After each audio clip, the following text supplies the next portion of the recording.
GBA ward war ವಿಶೇಷ ಕಾರ್ಯಕ್ರಮದಲ್ಲಿ ಮುಂದಿನ ವಿಧಾನಸಭಾ ಕ್ಷೇತ್ರ CV ರಾಮನ್ ನಗರ, ಬಿಜೆಪಿಯ ಭದ್ರಕೋಟೆ.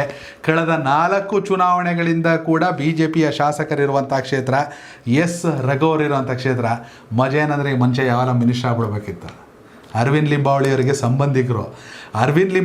ಸಂಬಂಧಿಕರು ಅನ್ನೋದೇ ಇವರು ವರ ಅನ್ನೋದಕ್ಕಿಂತ ಶಾಪ ಜಾಸ್ತಿ ಆಗ್ಬಿಡ್ತು.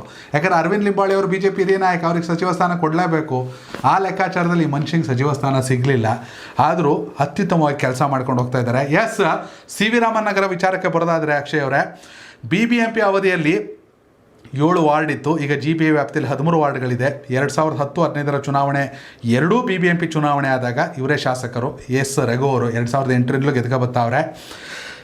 2015 BBMP ಚುನಾವಣೆ ಆದಾಗ ಬಿಜೆಪಿ 3, ಕಾಂಗ್ರೆಸ್ 2, ಸ್ವತಂತ್ರ 2, 3, 2, 5, 2, 7 ಅಂದರೆ 7 BBMP ವಾರ್ಡ್ ಇತ್ತು. ಅದರಲ್ಲಿ ಬಿಜೆಪಿ 3ರಲ್ಲಿ, ಕಾಂಗ್ರೆಸ್ 2ರಲ್ಲಿ, ಸ್ವತಂತ್ರವಾಗಿ 2, JDS ಖಾತೆ ತೆರೆದಿರಲಿಲ್ಲ. 2010 BBMP ಚುನಾವಣೆ ಸಂದರ್ಭದಲ್ಲಿ ಬಂದಾಗ BJP 7ಕ್ಕೆ 7 clean sweep, ಗುಂಡಾಂತರ ಮಾಡಿಬಿಟ್ಟಿತ್ತು. Congress JDS ಯಾರು ಕೂಡ ಖಾತೆ ತೆರೆದಿರಲಿಲ್ಲ. 2023 ವಿಧಾನಸಭಾ ಚುನಾವಣೆಯಲ್ಲಿ ರಘೋರ್ ಬಿಜೆಪಿಯಿಂದ 53.5% ಮತ ಪಡೆದರೆ, ಆನಂದ್ ಕುಮಾರ್ ಅವರು ಕಾಂಗ್ರೆಸ್ಸಿಂದ 40.9% ಮತ ಪಡೆದಿದ್ದರು. 2013 ವಿಧಾನಸಭಾ ಚುನಾವಣೆಯಲ್ಲಿ ರಘೋರ್ ಬಿಜೆಪಿಯಿಂದ 50.26% ಮತ ಪಡೆದರೆ, P ರಮೇಶ್ ಅವರು ಕಾಂಗ್ರೆಸ್ಸಿಂದ 42.33% ಮತವನ್ನು ಪಡೆದಿದ್ದರು. ಬಿಜೆಪಿ ಏನು ಬೇಕಾದರೂ ಮಾಡ್ಬೋದು, ಬಿಜೆಪಿ ಕ್ಲೀನ್ ಸ್ವೀಪ್ ಮಾಡ್ಬೋದು, ಬಿಜೆಪಿ ಪ್ರಾಬಲ್ಯ ಸಾಧಿಸ್ಬೋದು. ಆದರೆ ರಾಜ್ಯದಲ್ಲಿರೋದು ಕಾಂಗ್ರೆಸ್ ಸರ್ಕಾರ. ಕಾಂಗ್ರೆಸ್ಗೆ ಕೂಡ ಬೌನ್ಸ್ ಬ್ಯಾಕ್ ಮಾಡುವ ಅಥವಾ ಒಂದಷ್ಟು ಕ್ಷೇತ್ರಗಳನ್ನು ಗೆಲ್ಲುವ, ಯಾಕಂದರೆ 7 ಇದ್ದಿದ್ದು 13 ವಾರ್ಡ್ ಆಗಿದೆ. ಏನಂತೀರಾ?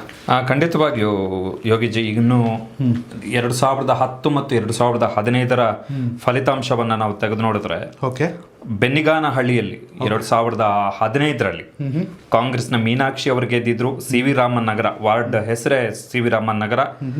ಅರುಣ ರವಿ ಬಿಜೆಪಿಯಿಂದ ಗೆದ್ದಿದ್ರು. ಇನ್ನು ನ್ಯೂ ತಿಪ್ಪಸಂದ್ರ ಈ ವಾರ್ಡ್ನಿಂದ ಶಿಲ್ಪಾ KS ಕಾಂಗ್ರೆಸ್ನಿಂದ ಗೆದ್ದಿದ್ರು. ಶಶಿರೇಖಾ ಮುಕುಂದ್ ಇವರು ಬಿಜೆಪಿಯಿಂದ ಸರ್ವಜ್ಞ ನಗರ ಈ ವಾರ್ಡ್ನಿಂದ ಗೆದ್ದಿದ್ರು. ಹೊಯ್ಸಳ ನಗರದಿಂದ ಆನಂದ್ ಕುಮಾರ್ ಇಂಡಿಪೆಂಡೆಂಟ್ ಆಗಿ ಗೆದ್ದಿದ್ರು. ಜೀವನ್ ಭೀಮಾನಗರ ವೀಣಾ ಕುಮಾರಿ ಬಿಜೆಪಿಯಿಂದ ಗೆದ್ದಿದ್ರು. ಕೋನೇನ ಅಗ್ರಹಾರ ಚಂದ್ರಪ್ಪ ರೆಡ್ಡಿ ಅವರು ಕೂಡ ಸ್ವತಂತ್ರರಾಗಿ ಗೆದ್ದಿದ್ರು. ಇನ್ನು ನೀವು 2010 ಫಲಿತಾಂಶವನ್ನು ಹೇಳಿದ್ರೆ, ಈ 7 ವಾರ್ಡ್ಗಳಲ್ಲಿ 2010ರಲ್ಲಿ ಬಿಜೆಪಿ ಕ್ಲೀನ್ ಸ್ವೀಪ್ ಮಾಡಿತ್ತು. ಬಟ್ 2015 ಚುನಾವಣೆ ಬಂದಂತಹ ಸಂದರ್ಭದಲ್ಲಿ ಕಾಂಗ್ರೆಸ್ 2 ವಾರ್ಡ್ಗಳನ್ನು ಇಲ್ಲಿ ಗೆದ್ಕೊಳ್ತು. ಇಂಡಿಪೆಂಡೆಂಟ್ 1 ವಾರ್ಡ್, ಇಂಡಿಪೆಂಡೆಂಟ್ 2 ವಾರ್ಡ್ಗಳನ್ನು ಇಲ್ಲಿ ಗೆದ್ಕೊಂಡ್ರು. ಸೊ ಅಲ್ಲಿಗೆ ಬಿಜೆಪಿಯ ಭದ್ರಕೋಟೆ ಏನಿತ್ತು 2010 ಚುನಾವಣೆಯ ಸಂದರ್ಭದಲ್ಲಿ, ಸ್ವಲ್ಪ ಕಾಂಗ್ರೆಸ್ಗೂ ಅಲ್ಲಿ ಸ್ವಲ್ಪ ಜನ ಸ್ಪೇಸ್ ಕೊಟ್ಟರು, ನಿಮ್ಮನ್ನು ಗೆಲ್ಲಿಸ್ತೀವಿ ಅಂತೇಳಿ. ಇತರರಿಗೂ ಕೂಡ ಅವಕಾಶವನ್ನು ಮಾಡಿಕೊಟ್ರು. ಸೊ ಇದು SC ರಿಸರ್ವ್ಡ್ ಕಾನ್ಸ್ಟಿಟ್ಯೂನ್ಸಿ ಆಗಿರೋದ್ರಿಂದ, ಇದು SC reserved constituency CV Raman Nagar. ನೀವು ಹೇಳಿದ್ರಿ ಲೆಕ್ಕಾಚಾರಗಳು ಏನಿದೆ ಅಂತೇಳಿ. ನಾವು ವಾರ್ಡ್ ವೈಸ್ ಇನ್ನೂ ಡೀಪರ್ ಅನಾಲಿಸಿಸ್ಗೆ ಇನ್ನೂ ನಾವು ಸ್ಟಾರ್ಟ್ ಮಾಡಿಲ್ಲ. ಡೀಪರ್ ಅನ್ನೋ ಕ್ಯಾಂಡಿಡೇಟ್ ಯಾರಾಗ್ಬೋದು, ವಿಧಾನಸಭಾ ಕ್ಷೇತ್ರದ ಲೆಕ್ಕಾಚಾರವನ್ನು ಮುಂದಿಟ್ಕೊಂಡು, ಯಾಕಂದ್ರೆ MLAಗಳು ತುಂಬಾ ಕ್ರೂಷಲ್ ಆಗಿರೋದ್ರಿಂದ ಅದರ ಆಧಾರದ ಮೇಲೆ ಈಗ ಆರಂಭ ಮಾಡಿದೀವಿ. ವಾರ್ಡ್ಗಳ ಲೆಕ್ಕಾಚಾರ ಕ್ಯಾಂಡಿಡೇಟ್ಗಳು ಫೈನಲ್ ಆದಂಥ ಸಂದರ್ಭದಲ್ಲಿ ಅಥವಾ ಯಾರಾದರೂ ಪ್ರಬಲ ಆಕಾಂಕ್ಷಿಗಳು ಈ ಕ್ಷೇತ್ರದಲ್ಲಿ ಇದ್ದಂಥ ಸಂದರ್ಭದಲ್ಲಿ ನಾವು ಅದರ ಅನಾಲಿಸಿಸ್ ಅನ್ನು ಸಪರೇಟ್ ಆಗಿ ಕೊಡ್ತೀವಿ. ಸೊ ಇದು ಅಸೆಂಬ್ಲಿ ಬೇಸ್ಡ್ ನಮ್ಮ ವಿಶ್ಲೇಷಣೆ ಇರುವಂಥದ್ದು ಈಗ ಸದ್ಯಕ್ಕೆ ಯೋಗಿ. CV ರಾಮನ್ ನಗರದಲ್ಲಿ 7 ವಾರ್ಡ್ಗಳಿತ್ತು, ಅದೀಗ 13 ವಾರ್ಡ್ಗಳಾಗಿದೆ. ಯಾವುದೋ ಅಂತ ಹೇಳ್ತಾ ಹೋಗ್ತೀನಿ. ಒಂದು ಹೊಯ್ಸಳ ನಗರ ಕೇಂದ್ರ ಪರಿಶಿಷ್ಟ ಜಾತಿ, ಕಾಕ್ಸ್ ಟೌನ್ ಸಾಮಾನ್ಯರಿಗೆ, ಹಳೆ ಬೈಯಪ್ಪನಹಳ್ಳಿ ಪರಿಶಿಷ್ಟ ಜಾತಿ ಮಹಿಳೆ, ಕಸ್ತೂರಿ ನಗರ ಹಿಂದುಳಿದ ವರ್ಗ B, ಕೃಷ್ಣಯ್ಯನಪಾಳ್ಯ ಸಾಮಾನ್ಯ ಮಹಿಳೆ, ನಾಗವಾರಪಾಳ್ಯ ಹಿಂದುಳಿದ ವರ್ಗ A, ಇಂದಿರಾನಗರ ಸಾಮಾನ್ಯ, ನ್ಯೂ ತಿಪ್ಪಸಂದ್ರ ಸಾಮಾನ್ಯ, ಕಗದಾಸ್ಪುರ ಹಿಂದುಳಿದ ವರ್ಗ A, GM ಪಾಳ್ಯ ಸಾಮಾನ್ಯ, ಜೀವನ್ ಭೀಮಾನಗರ ಹಿಂದುಳಿದ ವರ್ಗ A, ಕೋಡಿಹಳ್ಳಿ ಸಾಮಾನ್ಯ, ಕೋನೇನ ಅಗ್ರಹಾರ ಸಾಮಾನ್ಯ ಮಹಿಳೆ, ದೊಮ್ಲೂರು ಹಿಂದುಳಿದ ವರ್ಗ A.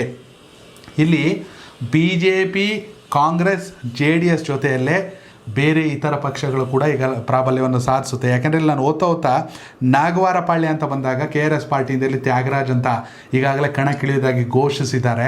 ಹೀಗಾಗಿ ಈ ಥರ ಅಭ್ಯರ್ಥಿಗಳು ಈಗ ಹೊಸದಾಗೇನು ಕಾಕ್ರೋಚ್ ಜನತಾ ಪಾರ್ಟಿ ಬರ್ತಾ ಇದೆ ಅಥವಾ ಉತ್ತಮ ಪ್ರಜಾಕೀಯ KRS ಆಗಿರ್ಬೋದು, ಎಲ್ಲರೂ ಕೂಡ ಪ್ರಾಬಲ್ಯವನ್ನು ಸಾಧಿಸ್ತಾರೆ. ಬಟ್ ಏನೇ ಆದರೂ ಕೂಡ CV ರಾಮನ್ ನಗರ ನಿಜಕ್ಕೂ ಕೂಡ 4 ಬಾರಿ ಶಾಸಕರಾಗಿರುವಂತಹ ರಘು ಅವರಿಗೆ ಪ್ರಾಬಲ್ಯ ಇರುವಂಥ ಕ್ಷೇತ್ರ. ಯಾಕೆಂದರೆ ಈ ಹಿಂದಿನ 2 ಚುನಾವಣೆ ಆದಾಗ, BBMP ಚುನಾವಣೆ ಆದಾಗ ಕೂಡ ಅವರೇ ಶಾಸಕರಾಗಿದ್ದರು. ಏನಂತೀರ? ಖಂಡಿತವಾಗಿ. ಸೊ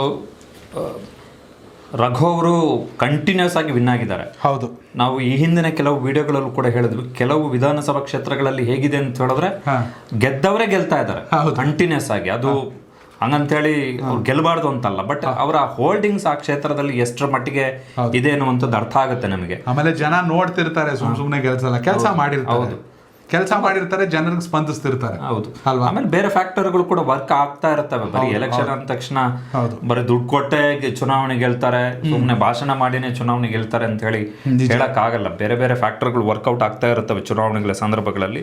ಸೊ ರಘು ಅವರು ಕಂಟಿನ್ಯೂಸ್ ಆಗಿ ಗೆದ್ದಂತಹ ಕ್ಷೇತ್ರ ಇದು. ನೋಡೋಣ, 2028ಕ್ಕೂ ಕೂಡ ಎಲೆಕ್ಷನ್ ಇನ್ನೇನು ಹತ್ತಿರದಲ್ಲಿದೆ. GB ಎಲೆಕ್ಷನ್ನು ಜೊತೆಗೆ ಇದು ವಾರ್ಡ್ಗಳು ಪುನರ್ವಿಂಗಡಣೆ ಆಗಿರೋದ್ರಿಂದ ಬೆಂಗಳೂರಿನ ಎಲ್ಲ 28 ವಿಧಾನಸಭಾ ಕ್ಷೇತ್ರಗಳ MLAಗಳಿಗೂ ಕೂಡ ದೊಡ್ಡ ಒಂದು ಸವಾಲು ಕೂಡ ಹೌದು, ಪ್ಲಸ್ ಪಾಯಿಂಟ್ ಕೂಡ ಹೌದು. ನಂಬರ್ ಜಾಸ್ತಿ ಆಗಿದೆ, ಜೊತೆಗೆ ವಾರ್ಡ್ಗಳು ಪುನರ್ವಿಂಗಡಣೆ ಆಗಿದೆ, ಹೊಸ ಡೆಮೋಗ್ರಫಿ ಮತ್ತು ಜಿಯೋಗ್ರಫಿ ಬಂದ್ಬಿಟ್ಟಿದೆ. ಹೌದು, ಸೊ ಅದನ್ನ ಪ್ಲಸ್ ಮಾಡ್ಕೋಬಹುದು. ನಿಜ. ವೀಕ್ಷಕರೇ, ಸಿ ವಿ ರಾಮನ್ ನಗರದ ವಿಧಾನಸಭಾ ಕ್ಷೇತ್ರದ ವ್ಯಾಪ್ತಿಯ ಮತದಾರ ನೀವಾಗಿದ್ದಲ್ಲಿ ನಿಮ್ಮ ವ್ಯಾಪ್ತಿಗೆ ಬರುವಂತಹ 13 ವಾರ್ಡ್ಗಳಲ್ಲಿ, GBA ವಾರ್ಡ್ಗಳಲ್ಲಿ ಯಾವ ಪಾರ್ಟಿ ಎಷ್ಟು ಗೆಲುವನ್ನು ದಾಖಲಿಸುತ್ತೆ ಕಾಮೆಂಟ್ ಮೂಲಕ ತಿಳಿಸಿ. ಧನ್ಯವಾದ.